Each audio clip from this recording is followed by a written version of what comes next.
fariseos, diga conmigo fariseos.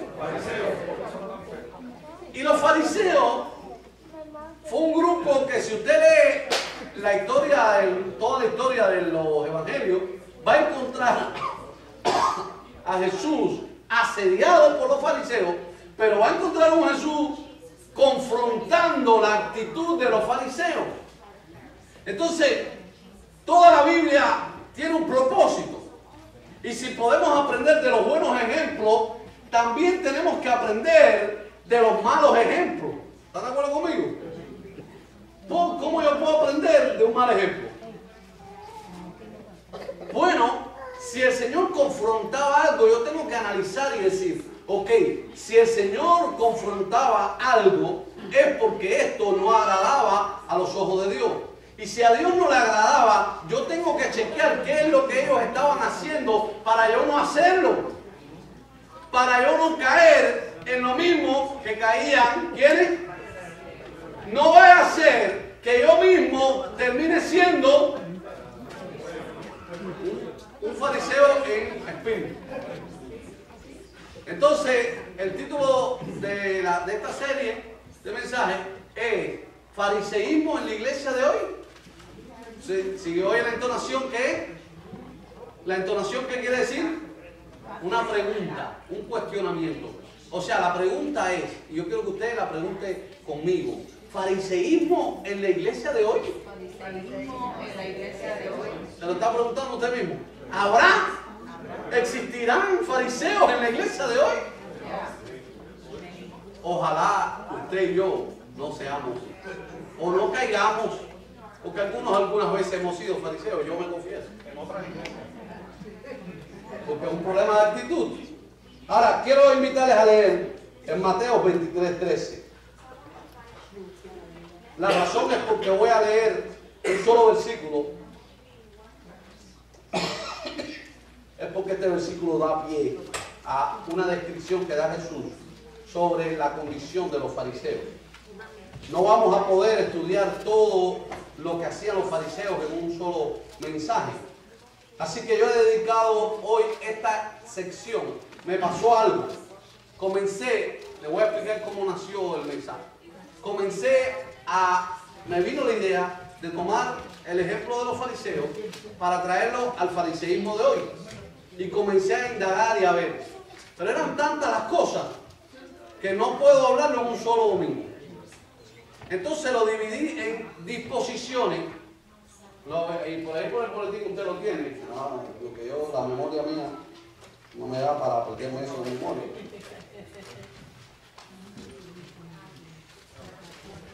Así que dividí el mensaje en varios. Uno es las disposiciones negativas. Otro, sus apariencias. Lo otro, sus falencias, sus faltas. Y lo otro, lo que manifestaba. En el día de hoy estaremos hablando de sus disposiciones negativas. La disposición que tenían ellos hacia cosas que realmente Jesús estaba señalando. Mateo capítulo 23, versículo 13, le invito a buscarlo. Mateo capítulo 23, versículo 13. Y los que lo tengan se pueden poner en pie. Mire, ¿le parece fuerte esta palabra? ¡Ay de ustedes! Si a mí el Señor me dice, ¡ay, me erizo! ¡Ay de ustedes! Escribas y fariseos eran lo mismo, eran parientes. Y ahora les explico por qué. Pero que ni entran ustedes, ni quieren que los que están entrando entren. ¿Cuál es el problema del fariseísmo en realidad? El problema del fariseísmo es que el fariseo no es cristiano. Claro, estamos en el contexto del fariseísmo hoy, porque el fariseísmo era judaico, ¿ok? Todo el mundo entiende eso, ¿no? Lo estamos aplicando espiritualmente a nivel. El fariseo no es espiritual. El fariseo es un religioso que aprendió la letra, pero le faltó el espíritu. Cuando usted se aprende la letra, cuando usted se aprende la religiosidad, pero no le pone la presencia del Espíritu Santo, ahí es donde viene el problema. En otras palabras, cuando no hay una conversión genuina, lo más seguro que lo que nazca sea un fariseo. Puede venir todos los domingos a la iglesia, puede cumplir todas las reglas de la iglesia, pueden ser muy buenos usando todas las exigencias legales de la iglesia, pero en el espíritu no hay un espíritu de cristianismo. Y ahí es donde está el peligro. ¿Por qué? Porque aquí dice que ellos no entran al cielo. O sea, un fariseo no entra al cielo. ¿Están de acuerdo conmigo? A no ser que se convierta, se arrepienta. Pero dice, ni entran ustedes, ni dejan que los que están entrando entren. O sea, segundo problema de los fariseos en las iglesias, que son un obstáculo, que son una piedra de tropiezo. Entonces, si yo les pregunto ahora a ustedes, a todos nosotros nos preguntamos, ¿cuántos quieren ser fariseos? Nadie. Nadie. ¿Vieron? Con esa introducción que yo le dije, todo el mundo hace rechazo. Nadie quiere ser fariseísmo. Pero ¿puede haber fariseísmo en la iglesia de hoy? Sí, puede haber fariseísmo. Yo quiero compartir con ustedes alguna disposición. ¿Disposición qué quiere decir? Disposición quiere decir que es dado a algo. Está dispuesto para algo. Por ejemplo, cuando una persona es muy servicial, ayuda mucho, las personas dicen, él siempre está dispuesto a servir. Él tiene una disposición a servicio. ¿Están de acuerdo conmigo? Ahora, cuando vemos los fariseos, nos encontramos que ellos tendrían una serie de disposiciones que hacían que Jesús se molestara con ellos. Y la primera disposición que quiero compartir con ustedes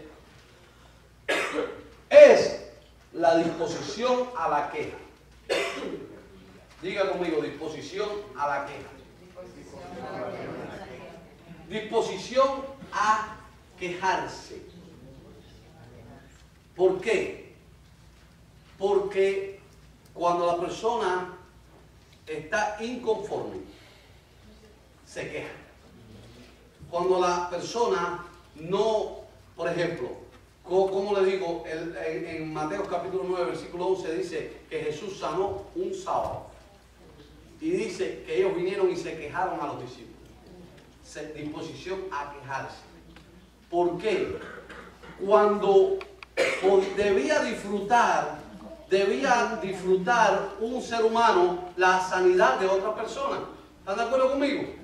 Debía disfrutar el bienestar de una persona, pero ¿por qué se quejaban? Porque a ellos no les importaba en realidad la persona, sino que el sábado ellos lo habían santificado a tal manera que el que ocurriera una sanidad a ellos no les importaba. Hay personas, hermano, que se quejan de las cosas que se hacen en la iglesia, sin importarles si eso está trayendo bendición dentro de la iglesia. Y eso es fariseísmo. Yo he visto personas quejarse y no lo tome, yo voy a decir muchas cosas este día y no lo tome personal. Estoy hablando de otros lugares.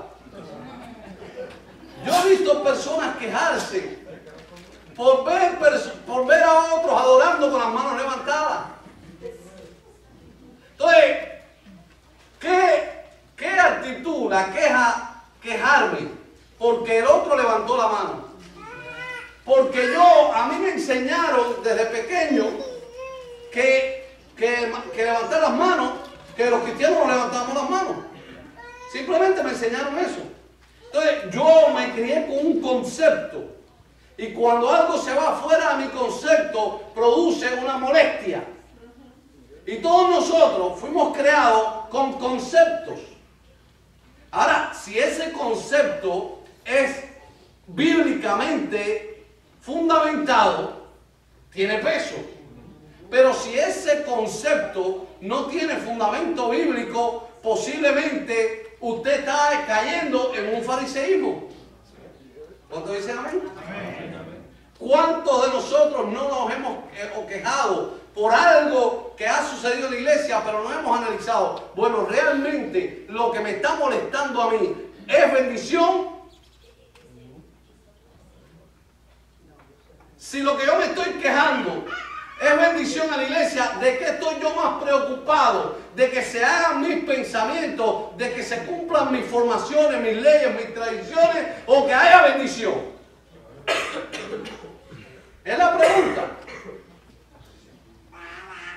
Y realmente uno de los problemas del fariseísmo es que estaba tan metido en la tradición que no le importaba la bendición de las vidas. La prioridad de un creyente es la edificación del cuerpo de Cristo. Aunque esa edificación choque con ciertos conceptos míos, personales, formativos, culturales, que no están mal quizás, pero que no son la palabra de Dios. ¿Cuánto dicen amén? Junto con el quejarse, y muy parecido a ello, estaba la disposición a la crítica. Diga, disposición a la crítica. Quejarse es parecido a la crítica, pero quejarse es algo que me causa una molestia personal porque se va fuera de mis parámetros. Ahora, criticar es estar en un lugar con el propósito de ver cómo puedo sacarle faltas a algo. ¿Cuántos están acá? Y hay cristianos, que digan, hay fariseos, que vienen a la iglesia a ver, en vez de buscar la bendición de Dios, y yo sé que esto suena feo, ¿no? En lugar de venir a buscar la bendición de Dios, vienen a ver en qué pueden criticar. ¿En qué es lo que salió? No, pueden haber 10 notas buenas, pero ellos se van a fijar en la nota mala. Pueden haber 5 alabanzas que quedaron tremendas, que usted bajó la gloria de Dios, pero si una alabanza tuvo errores, ahí voy yo a criticar.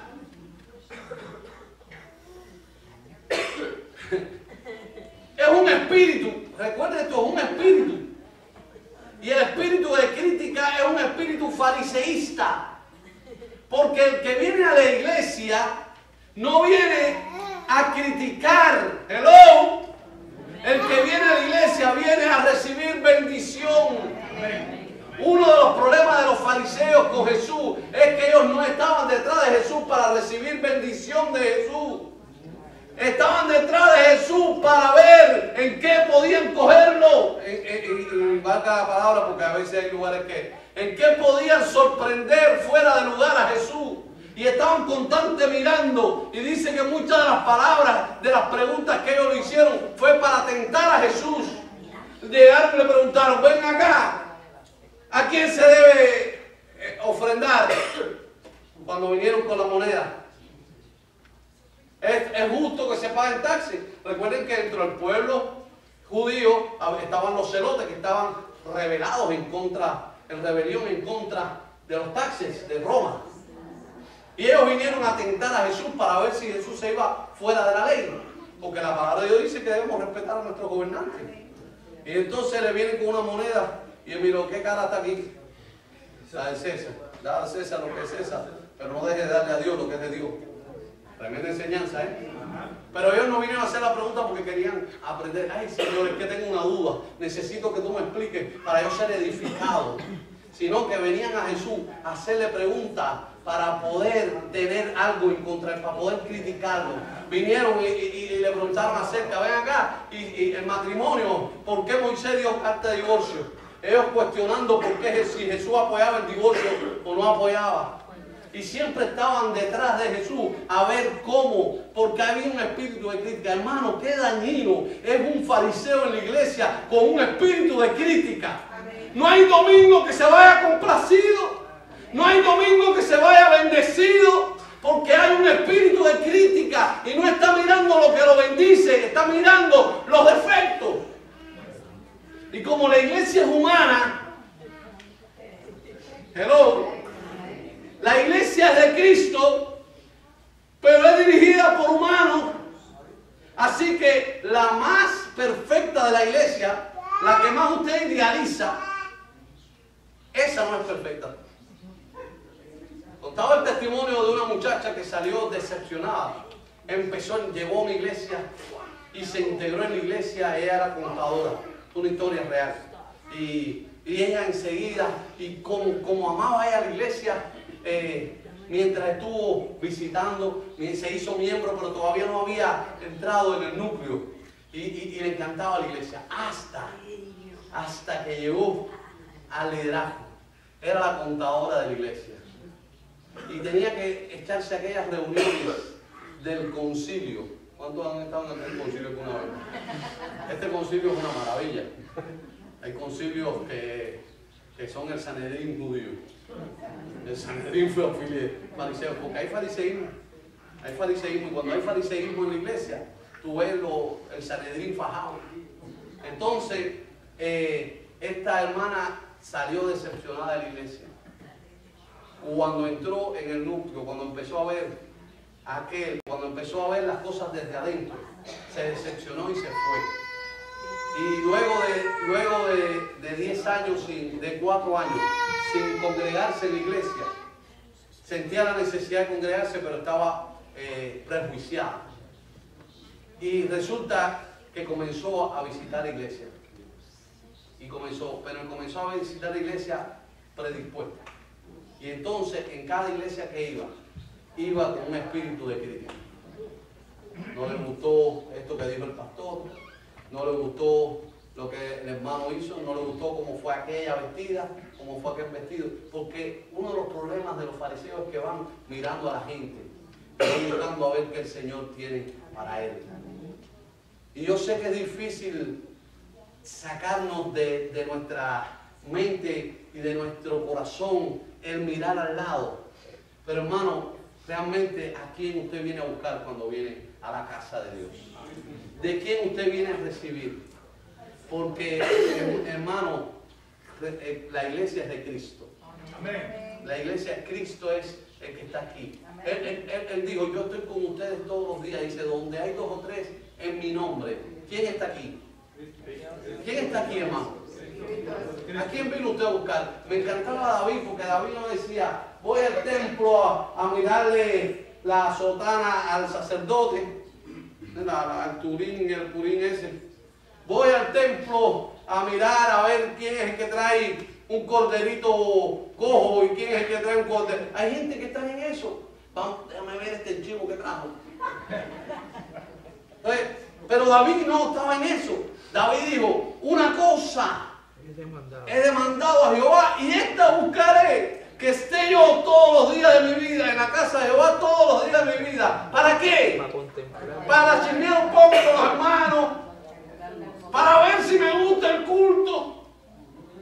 Digo, para contemplar la hermosura de Jehová y para inquirir en su templo. El espíritu de un cristiano espiritual es buscar a Dios en el templo. Dios tiene el propósito de hablarle a nuestra vida. Dios tiene el propósito de ministrar a nuestra vida. Dios quiere recibir tu adoración. Y cuando tú vienes a adorar al Padre en espíritu y en verdad, cuando tú vienes con un corazón abierto, Señor, ¿qué tienes nuevo para mí hoy? Dios tiene algo para ti. Amén. Pero cuando vienes para fijarte en las demás cosas, con un espíritu de crítica, no va a haber iglesia que llene tus zapatos. Porque Dios es quien llena el corazón. ¿Cuántos dicen amén? Los fariseos tenían un espíritu de queja y un espíritu de crítica y un espíritu de juicio. Tenían una disposición al juicio. Todo el tiempo. Diga, disposición al juicio. Todo el tiempo juzgando. Todo el tiempo, hermano, como juzgamos nosotros. Si el hermano no vino,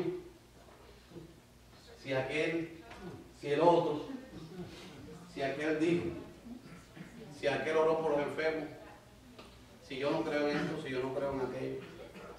Y tenemos, hermano, un espíritu de juicio, una disposición a juzgar. Ahora, una cosa que yo siempre digo, no nos gusta que nos juzguen, pero tenemos disposición al juicio. Los judíos blasfemaron. Los fariseos blasfemaron. Ustedes saben que ellos blasfemaron. ¿Y saben por qué los fariseos blasfemaron? Porque tenían una disposición a la crítica tan fuerte que cuando Cristo empezó a reprender los demonios y a libertar los endemoniados, dijeron, Él echa a los demonios fuera en la potestad del príncipe de los demonios. ¡Wow! Hermanos, miren esto. Cristo estaba libertando gente poseída por demonios. Y esta gente acusaban a Cristo de que el demonio era el que estaba echando fuera a los demonios. Un espíritu de crítica. ¿Saben lo que leí esta semana? Y no voy a decir nombre. Pero hermano, tenemos que tener cuidado hasta en el juicio que hacemos una denominación de la alma. Un gran teólogo muy famoso escribió en esta semana que él no creía en que era necesario, que no creía en la guerra espiritual. Y es un teólogo muy respetado quizás por muchos de ustedes, por eso no voy a decir nombre porque no quiero caer en fariseísmo. Dijo, no creo en la guerra espiritual y no creo en que es necesario echar fuera demonios. Y comenzó a dar una explicación de que muchos de lo que llamaban demonios en aquellos tiempos eran enfermedades psicológicas y por ahí para allá. Hermanos, un espíritu de juicio. ¿Por qué? ¿Cuál es el propósito? Este hermano es un cesacionista. Los cesacionistas no creen que los dones del Espíritu Santo están vigentes en la iglesia de hoy. Entonces los cesacionistas no creen que Dios todavía habla. Dice que ya lo que Dios iba a decir lo dijo en la palabra. Quiero aclarar algo, hermano. Lo que Dios iba a decir conceptualmente ya está dicho. No vamos a equivocar una cosa con la otra. Dios no va a venir a decirte nada que no esté respaldado por la palabra de Dios. Porque la profecía más segura es la palabra de Dios. Pedro lo dice. Pero tenemos que tener cuidado con juzgar. Hermano, tengan cuidado. Si usted no cree algo, mejor muérdase la lengua. Si usted no cree que algo no está vigente, usted tiene el derecho a creer y no creer, pero antes de proferir juicio y decir eso es de demonio. Yo he escuchado pastores o cristianos decir, no, esa gente que hablan en lengua, eso es demoníaco.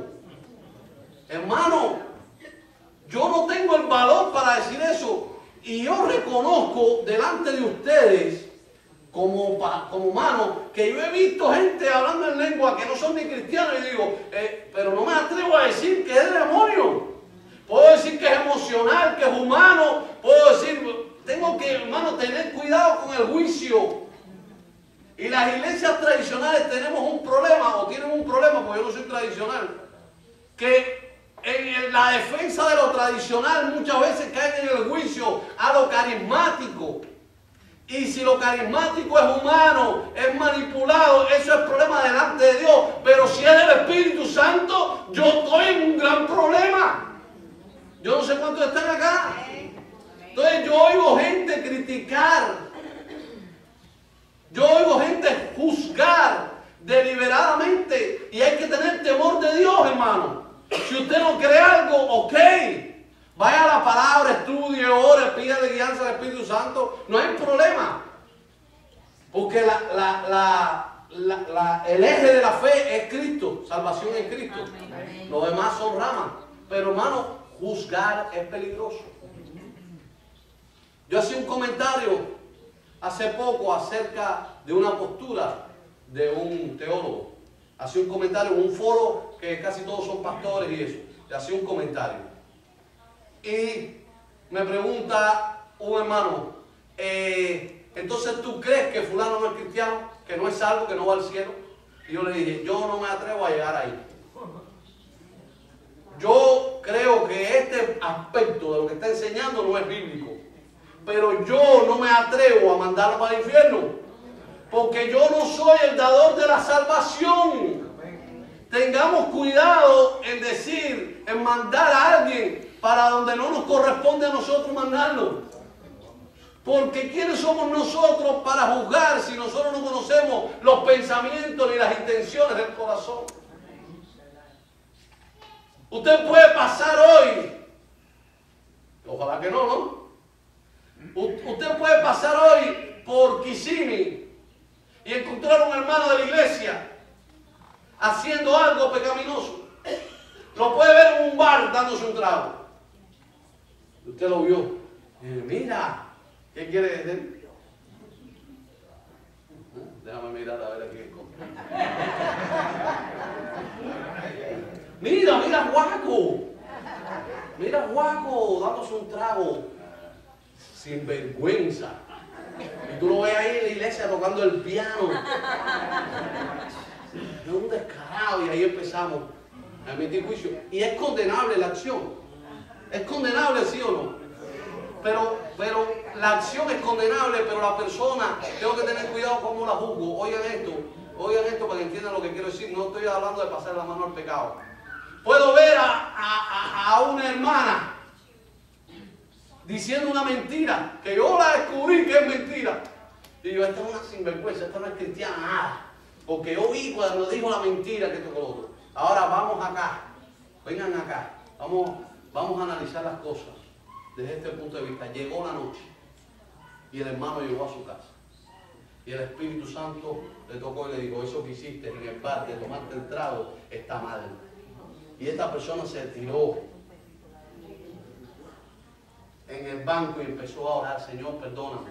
Lo que hice allí en Kissimmee, en el bar, de tomarme el trago, eso está mal, Señor. Líbrame de esta tentación del alcohol, Señor, me arrepiento. Pero yo no estaba ahí. Yo lo que vi fue el trago, el arrepentimiento no lo vi. ¿Con qué me quedé yo? Entonces yo me vuelvo juez de alguien que yo no sé cuál es su relación con Dios. Yo no sé cuántos están acá. Y si yo lo veo como cristiano, yo tengo que llamarlo y decirle, guapo, te di ayer. Pero que nosotros pocas veces, sinceramente, los fariseos pocas veces hacen eso. Casi siempre los fariseos buscan. Y viene y le dice, Mary, guapo no es cristiano. Yo lo cogí tomando ron. No le digas a nadie. Es una frase de la sismografía que está patentizada ya. No le digas a nadie, pero ese no es cristiano. Yo a esa iglesia no voy más, porque el que toca el piano es un borracho. Nada más se toma un trago, hermano, pero ya para mí es borracho. No sé cuántos están acá. Y no quiero que tomen la cosa por el lado equivocado de que yo estoy justificando. El pastor habló bien del pecado. No, el pecado es pecado. Pero la palabra de Dios, Juan dice, hermanos míos, hijitos míos, todas cosas estas escribo para que no pequéis. Pero, diga pero, si pecamos, abogado tenemos para con nosotros a Jesucristo el justo. Porque ninguno de nosotros somos justos. Y Dios nos ha sorprendido varias veces en más que un pecado. Hello. Lo que pasa es que no lo publicamos. Ni se lo voy a publicar tampoco. Porque Dios es el que conoce mi corazón y mi mente. Y cuando yo cometo pecados que los he cometido y faltas grandes y pequeñas, que todas me alejan espiritualmente de Dios, pero cuando el Espíritu Santo me habla, la diferencia entre un cristiano y un fariseo, uno que no tiene temor de Dios, es que el cristiano se arrepiente. El cristiano cuando siente el peso del pecado le molesta, porque el cristiano en el ADN, en su nueva sangre espiritual, en el ADN automáticamente tiene un antipecado. Por eso es que Juan se atreve a decir, el que está en Cristo no practica el pecado. No dice que en un momento determinado no peca. Dice no practica porque cuando peca, automáticamente en su sistema ya hay un rechazo al pecado. Es como la enfermedad, que cuando viene la enfermedad hay un grupo de anticuerpos que viene a atacar la enfermedad. Y cuando usted se enferma grave, cuando usted no tiene anticuerpos, estoy hablando biológicamente, cuando no hay anticuerpos en el cuerpo, la enfermedad viene y te destruye. que fue lo que hizo el SIDA. Vienen, las defensas están destruidas y entonces viene la enfermedad y te destruye. ¿Por qué? Porque no hay anticuerpos. Pero el cristiano, el anticuerpo, el antipecado del cristiano es el Espíritu Santo. Amén. Y cuando usted tiene el Espíritu Santo hay una gran diferencia entre el religioso que viene a la iglesia y peca, y peca, y peca, y practica el pecado y no se arrepiente, simplemente porque no se ha convertido. Pero cuando usted se convierta, dice la Biblia, que el Espíritu Santo viene a nosotros y nos redarguye de pecado. Amén. Entonces tengo que tener cuidado como juzgo. Porque no estoy en el zapato. Puedo llamarlo y decirle, mi hermano, estás mal, tienes que arrepentirte. Pero con amor. Amén. Porque el propósito siempre es la edificación. Amén. Pero nosotros, los fariseos, nosotros no. Los fariseos era juzgar. Jugaban a Cristo, jugaban a los... ¿Se acuerdan que el Señor dijo? No lo dijo directamente a los fariseos, pero estaban incluidos. ¿Por qué ustedes primero no se quitan el bloque que tienen en el ojo para que después puedan sacar la pajita que tienen en la viga que tienen en el ojo? Y a veces, hermano, los más críticos en la iglesia, y no estoy refiriéndote a ti, los más críticos en la iglesia, la mayoría de las veces, tienen una viga en el ojo. Y esa viga no lo deja ver. Y entonces están mirando las pajitas que tienen en el ojo los demás hermanos. Cuidado con la crítica, cuidado con la queja, cuidado con cuando emitas juicio. Porque nosotros no somos jueces. La misma palabra de Dios dice, ¿y tú por qué juzgas? ¿No sabes que al juzgar te condenas a ti mismo? Con la misma vara que midas serán medidos. ¿Cuánta misericordia ha tenido Dios contigo? ¿Con cuántos aquí Dios ha tenido misericordia? Amén. O tú viniste como un angelito del cielo con arito y todo. Esa misma misericordia que Dios ha tenido contigo, tenla con los demás. Porque los fariseos eran inmisericordia. Eso era... Dice que había un hombre que donde quiera que iba, sentía mal olor. En una terminología más correcta, peste. Todo le apestaba. Y olía a Lázaro y decía, ¿qué peste tiene Lázaro? Y olía a Tony, ¿qué peste tiene Tony? Y olía a Iván, ¿qué peste tiene Iván? A todo el mundo le veía peste.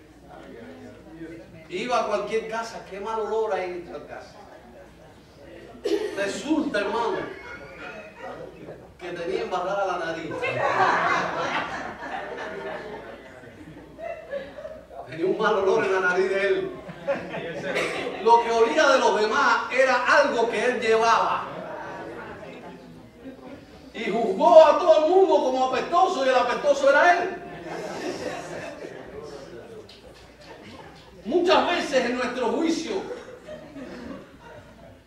y en nuestra crítica nos estamos criticando a nosotros mismos, nuestra falta de espiritualidad, nuestra falta de entrega, nuestra falta de compromiso. Las personas más criticadas en las iglesias son los líderes, son los que hacen. Yo nunca he visto que se critique a uno que viene el domingo y se siente ahí y les critica y ni habla. Eso es un santo. Ahora, el que se para detrás tiene muchas posibilidades, muchos riesgos de que lo critiquen. El que se sienta ahí atrás tranquilito, que nadie ni habla, ese es un santo. El que sirve a Dios en el altar, o que es activo, o que tiene un ministerio, ese siempre lo va a criticar a alguien. Si él es de las damas, a alguna dama no le va a gustar cómo dirige las damas. La dama que está allá atrás sentada, esa nadie se mete con ella. Si es líder de los caballeros, algún caballero le va a molestar algo de lo que haga. Pero el caballero que está sentado allá atrás sin hacer nada, ese es un santo. ¿Cuánto entienden lo que le digo? Cristo vino a revolucionar el mundo, en la mejor palabra. Cristo vino a transformar y fue tan fuerte el choque con la religiosidad judía que se llevó todas las críticas. Sin embargo, Él era el Salvador del mundo. Él había venido a salvarlos a ellos y ellos, por su espíritu y disposición a juzgar, a criticar y a quejarse, no vieron al Salvador. Ojalá y nosotros no nos perdamos muchas bendiciones por tener tan buena disposición a la queja, a la crítica y al juicio, y no más disposición a recibir lo bueno que Dios tiene para nosotros. Ojalá y nosotros no tengamos el fariseísmo en la iglesia. No lo permitamos en nuestras vidas. ¿Cuántos dicen amén? Amén. Disposición al intelectualismo bíblico. El mismo Señor reconoce en Mateo capítulo 23. Dice, si alguien conoce la ley de Moisés, esos son los escribas y los fariseos. ¿Saben por qué? Porque ellos eran doctos en la ley. ¿Qué quiere decir docto en la ley? Experto, peritos. Esa gente le sabía la coma y la tilde. Y el punto suspensivo y el punto seguido. Se sabían todo, coma por coma. ¿Cuál era el problema? El intelectualismo bíblico, ¿saben que es peligroso? Y usted me va a decir, pastor, entonces no voy a estudiar la Biblia, porque si el intelectualismo bíblico es peligroso y me hace fariseo, yo voy a echar la Biblia a un lado y no la voy a estudiar. El problema del intelectualismo bíblico es la disposición del corazón, no el conocimiento. Cuando yo, cada tilde y cada coma, la quiero usar como un cuchillo a ver cómo le corto la cabeza a alguien, esa palabra está haciendo daño, aunque fue escrita para bendición. No sé cuántos están acá. Cuando yo leo la Biblia para cortar cabeza, cuando yo veo la Biblia, y usted me puede sacar inclusive un verso que dice, no, pastor, pero la Biblia es una espada, que es para cortar, pero no para cortar entre nosotros, es para guerrear contra el enemigo. No usemos más la espada. Fíjense que dice la palabra de Dios, procurar con diligencia presentarse a Dios aprobado como obrero, que no tiene de qué avergonzarse y que usa, diga usa. Pero ¿cómo la usa? Bien. La palabra de verdad. Usar bien la palabra de verdad no solo quiere decir que tengas una buena hermenéutica, o sea, un buen concepto de estudio de la palabra, sino también cómo usas la palabra, con qué propósito, porque la palabra puede matar si la usas mal. ¿Sabías eso? No hay iglesias por ahí que usan la Biblia y están matando gente. Hermano, la Biblia tiene un fundamento que es el amor. Y si usted no la usa con ese fundamento, usted puede caer en fariseísmo. De usar la palabra para hacer un dogma en el cual usted quiere dominar con este dogma. Usted quiere usar la prosperidad, la doctrina de la prosperidad. Yo no sé si usted está de acuerdo con la doctrina de la prosperidad, pero la prosperidad lo que hace es tomar un verso bíblico que es real, usar muchos pasajes bíblicos que son reales, manipularlo para sacar ganancias deshonestas. Entonces, cuando tú vas a internet, que es un mal testimonio, pero que todo el mundo en el mundo lo está en esa y todo el mundo lo sabe, y tú vas a internet y ves la mansión del pastor fulano y ves la mansión del pastor mengano, porque ya tienen una lista, los 10 pastores más millonarios de los Estados Unidos. Y tú entras a internet y te ponen la foto de las casas, porque eso es escarnio. Porque acuérdense que el mundo está buscando cómo no creer, qué excusa ponerle a Dios. Entonces, pero a veces los fariseos ni entran ellos ni dejan que los demás entren. Y ese es el problema del fariseísmo, usar la palabra para hacer daño en lugar de hacer bien. La palabra es para edificación. ¿Cuántos dicen amén? Amén. Usa la palabra para edificar. No es para destruir, no es para contender, no es para partirle la cabeza a nadie, es para edificación. La palabra de Dios es para edificación. El problema de los intelectuales bíblicos, como los fariseos, es que ellos estaban usando la palabra para manipular. Y el Señor se los dijo: ustedes son unos hipócritas. Ustedes usan la palabra para mantener oprimido al pueblo. ¿Por qué? Porque ellos eran la clase élite. Ellos eran supuestamente superiores teológicamente. Y desde esa posición estaban haciendo un mal uso. Ama la palabra. Ama la palabra. ¿Cuántos aquí estudian la palabra? Amén. Escudriña la palabra. Vive la palabra. Pero úsala para nutrirte. Hello. No la uses para manipular. No la uses para asegurar tus puntos. Hay gente que tiene una doctrina y ya tiene la doctrina establecida, y entonces cogen la Biblia y le hacen así y hacen que la Biblia diga, le dan unas explicaciones. Fíjense que los intelectuales bíblicos, y perdónenme si hay algún calvinista aquí, les respeto, pero no estoy de acuerdo con usted, porque no creo ni en la expiación limitada. La expiación limitada dice que Cristo no murió por todo el mundo, murió solamente para los que ya habían sido escogidos. Yo no creo en eso. Yo creo que por la palabra dice que Dios murió por todo el mundo. Dice, Él no quiere que ninguno se pierda, sino que todos procedan al arrepentimiento. Sin embargo, hay un gran movimiento calvinista en estos tiempos. Y yo he conversado con algunos de ellos. Y tengo amigos calvinistas. Y son intelectuales bíblicos. Les digo, son intelectuales. Pero te cogen la palabra para ellos poder, por ejemplo, la gracia irresistible, que tiene que ver lo mismo que la gracia, son 5 puntos. La gracia irresistible dice que si Dios decidió salvarte, tú no puedes rechazarlo. Es algo que te lo encasquetan arriba y tú no hay manera que te libres. Entonces tendríamos problemas con unos cuantos versos bíblicos, porque la Biblia misma dice, la misma Biblia dice, a los suyos vino y los suyos no lo recibieron.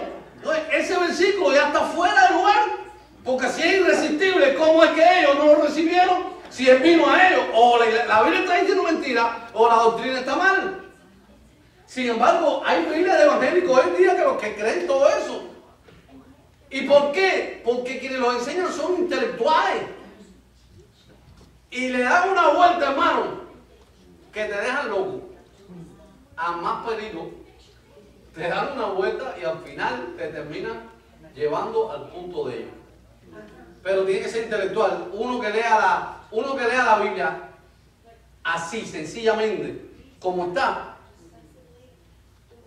Lo último que escuché de uno de ellos es que dice, no, es que para entender esta doctrina no basta con leer la Biblia.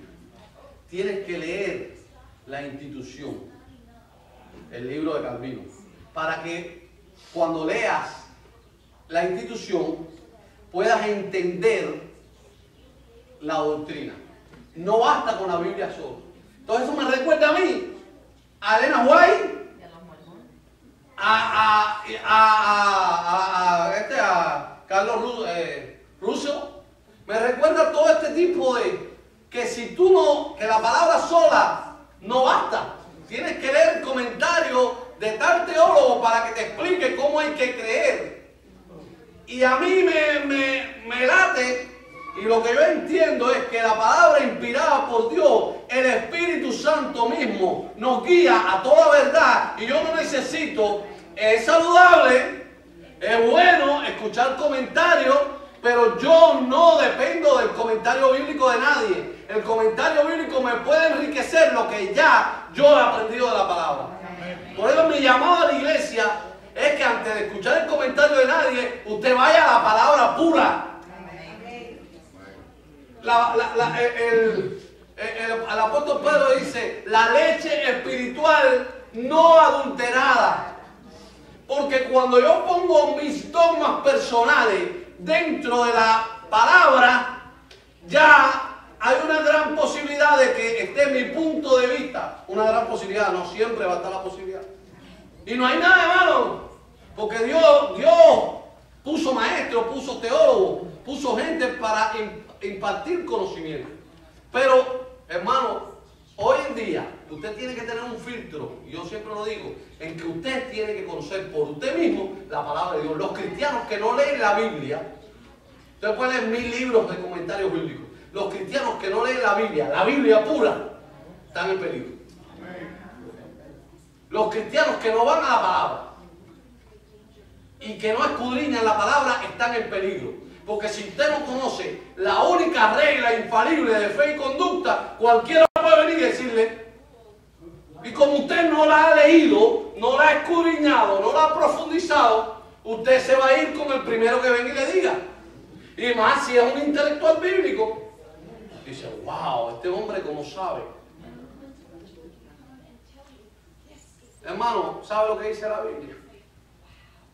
A lo vil y menospreciado de este mundo escogió Dios para avergonzar a los sabios. No se guíe mucho por los doctorados. Y yo quiero hacer un doctorado. Pero no se guíe mucho por eso. Porque eso no es lo que da testimonio. Porque, hermano, la sabiduría puede crear un segundo aspecto del fariseísmo, que es la disposición al orgullo. La disposición al orgullo. ¿Usted se acuerda del fariseo aquel que oraba en el templo? Que ahí manifestó todo esto, juicio, queja, de todo. Te doy gracias, Señor. Mira qué oración. Por eso yo le digo que nosotros podemos orar, pero no toda oración es correcta. Yo conozco gente que me dice, no, yo oro 1 hora. Pero si el resultado, yo oro 2 horas. Yo conocí una que me decía, yo oro 3 horas. Pero la vida de esta persona era tan frustrante, tan amargada, que las 3 horas yo creo que, yo no sé lo que estaba haciendo. Mejor media hora. No ores tanto. No estoy diciendo que es mal orar. Pero si yo oro 3 horas y me levanto ahí con amargura, con conflicto, con problemas con todo el mundo, hasta con mis propios hijos, entonces yo me cuestiono esas 3 horas, ¿qué es lo que yo estoy diciendo ahí? Porque a lo mejor estoy orando igual que el fariseo. Señor, te doy gracias, que yo no soy como este publicano, pecador. Señor, te doy gracias, porque yo soy un fariseo. Dale gracias a Dios. Te doy gracias, Señor, porque yo en la iglesia sí soy, yo soy uno de los que más diezma, Señor. Y viste el conocimiento que tengo de la Biblia, Señor, cómo me he superado, ¿eh? Señor, mira que yo te amo. Yo te amo más que todo el mundo de la iglesia. Y ahí empiezo yo a destilar mi orgullo con el Señor y creo que estoy orando. Y dice, Señor, yo no sé por qué a mí me pasan estas cosas que me están pasando. Porque como bueno que yo soy, tú debías bendecirme más. Y ahí estoy 3 horas. Pero la oración que estoy haciendo, lo que estoy destilando es un orgullo tremendo. Y no me doy cuenta, porque los fariseos no se daban cuenta de que estaban en el error. Para ellos estaban correctos. Entonces, 3 horas orando, hablando bobería. Y el Señor parado así dice, mi hijo, tú no sabes que yo al altivo, no lo escucho. Lo miro de lejos. Que mi bendición está sobre el humilde, sobre el que busca mi rostro. Si usted oye todas las oraciones de avivamiento en la Biblia, todas las oraciones de Daniel, de todos los hombres de Dios grandes, que producieron cambios, Nehemías, y usted oye y dice, chico, pero ¿cómo es que es posible? Un hombre tan perfecto como Daniel, tan buena gente, tan bueno. Y dice, Señor, yo soy un pecador. Y decía Nehemías, yo he pecado, yo te he desobedecido. Y Nehemías era un santo. Es la oración desde una perspectiva. Por eso tenemos que tener mucho cuidado hoy en día. La gente que yo te ordeno, yo declaro. Hermano, tenemos que tener cuidado porque hay cosas que pueden sonar bonitas en el modernismo cristiano, pero tenemos que tener cuidado porque si nosotros vamos a la Biblia, ninguno de los que oró le dijo al Señor, te ordeno. Todos se humillaron. Dice, el que se humille será exaltado, el que se exalte será humillado. Dice que iba un hombre a traer unas palabras y era un hombre muy elocuente y muy conocido. Lo invitaron a decir unas palabras y él subió enorgullecido.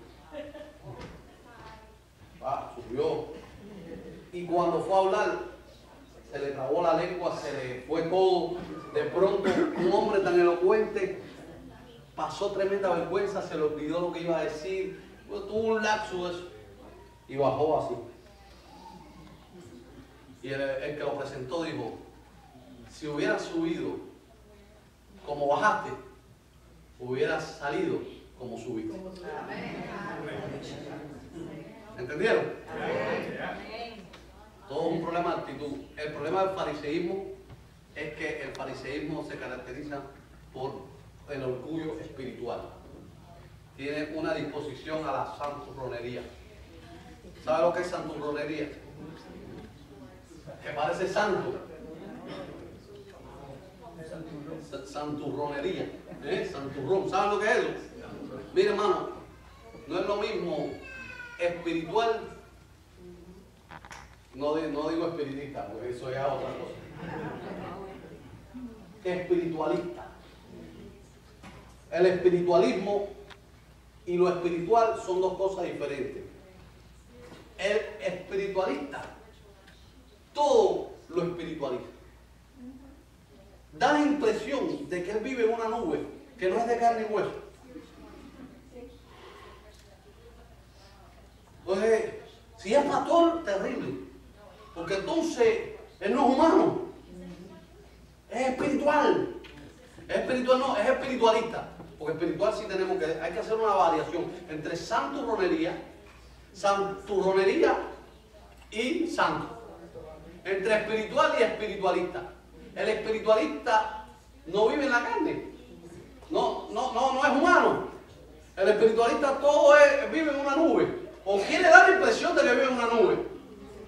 A lo mejor en la casa grita, le duele el pie, va al baño, come, tiene conflicto con la esposa, mete la pata con los hijos, tiene algún pensamiento o algún pecado se le sale en algún momento, pero quiere dar la impresión de que vive en una nube, de que esas cosas no suceden en él.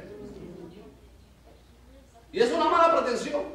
Muchas veces hay pastores que tratan de hacer eso porque piensan que de esa manera ejercen un mayor respeto, ganan un mayor respeto de la iglesia. Si usted piensa que voy a dar respeto con usted porque soy más santo, váyase a la iglesia corriendo. Porque yo soy igual que ustedes. Lo que quiero es cada día tener más del Espíritu Santo. Que el Espíritu Santo me llene cada día de más sabiduría. Que el Espíritu Santo me llene cada día de más amor.